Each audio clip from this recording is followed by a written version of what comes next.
কুরআন হাদিস পড়তে এসো, ইলম কালাম শিখতে এসো।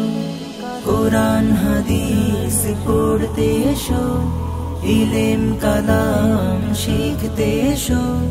মাদ্রাসা আবু হুরায়রাতে, মাদ্রাসা আবু হুরায়রাতে, মাদ্রাসা আবু হুরায়রাতে, মাদ্রাসা আবু হুরায়রাতে।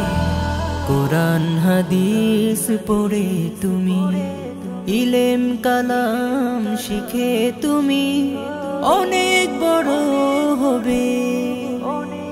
মা বাবার স্বপ্ন গড়বে তুমি, ইনশাআল্লাহ ইনশাআল্লাহ পারবে তুমি, ইনশাআল্লাহ